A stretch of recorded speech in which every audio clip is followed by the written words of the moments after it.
After being hyped up as one of the highest upside quarterbacks in the draft just last year, Malik Willis is now a candidate to be cut at Tennessee Titans training camp. And maybe that comes as no surprise, considering the Titans just selected quarterback Will Levis a couple weeks ago in the second round.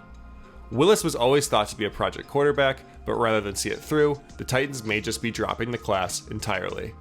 So, what happened? Willis graded out as one of the worst rated quarterbacks to start a game this last season.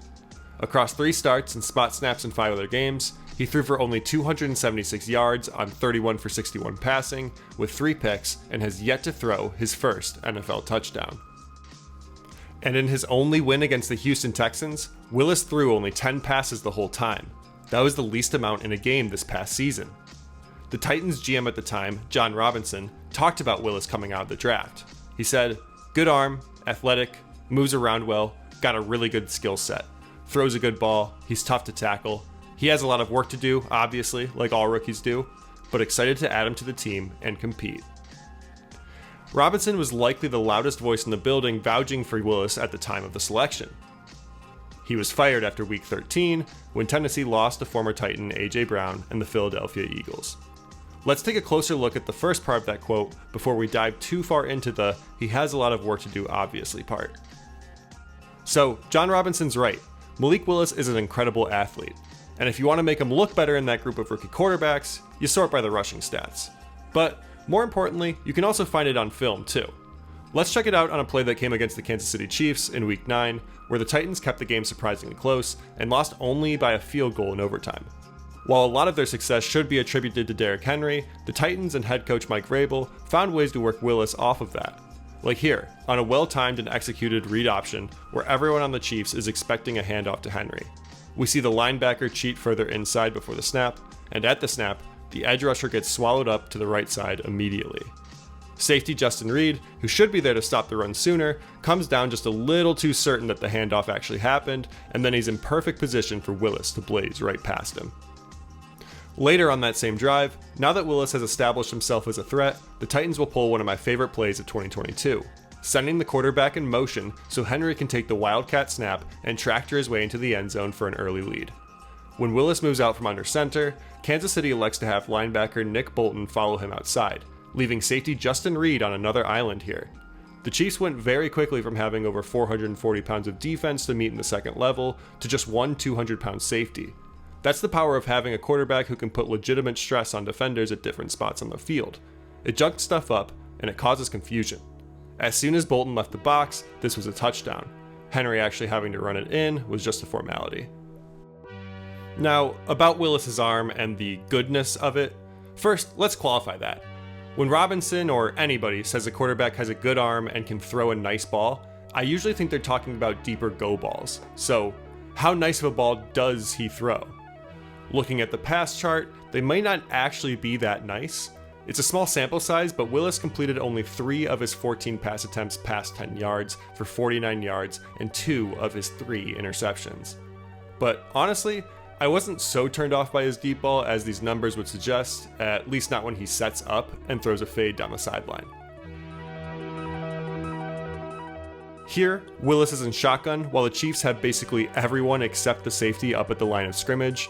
With obvious one-on-ones on the outside, Casey is daring Willis to throw it before the pressure can get to him. The safety stays middle after the snap, and Willis sets up quickly and launches a beautiful moonball that hits the receiver in the hands.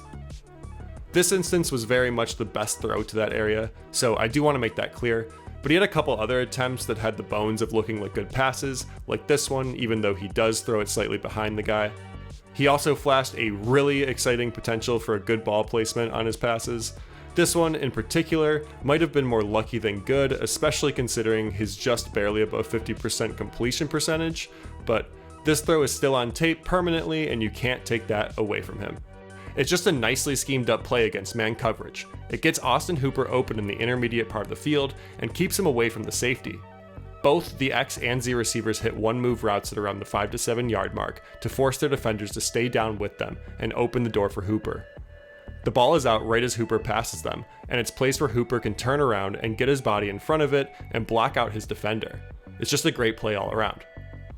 The last thing we'll highlight here is a wild throw that Willis had become famous for leading up to the draft.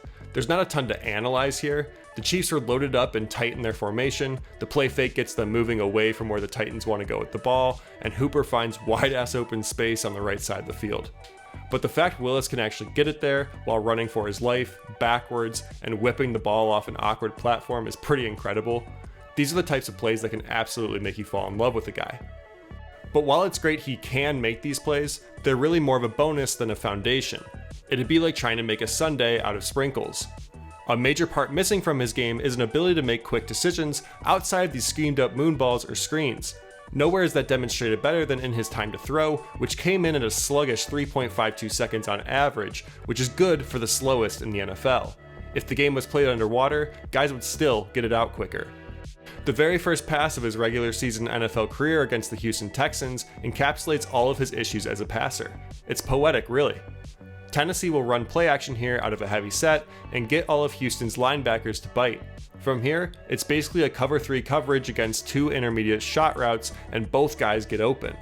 When Willis first takes his hand off the ball, showing his intent to throw, he's got his main guy wide open with a ton of space to make this throw. But he just doesn't. He pulls it down and ends up getting sacked on a well-designed play with 2 options. My only theory here is that he also recognized the cover 3 zone and second-guessed himself when throwing to the middle against the safety, but still, the safety is too far away to keep you from trying this. And the hesitation and second-guessing was constant throughout his film, even on positive plays. It was sometimes painful to watch. Like here, where he's got Dontrell Hilliard on a one-on-one route or a much more open Robert Woods crossing the field.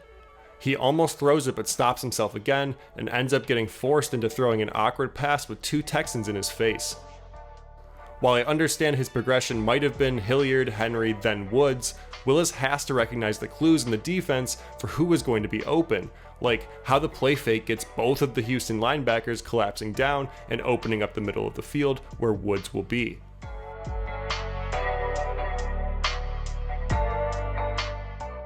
And then there's this one that just hurts. He's got a completely wide open shot, but he hits the top of his drop back, waits, hangs out, drifts backwards, and then tries to whip it in there last second. This should be 15 yards almost guaranteed, but instead it turns into an incomplete pass.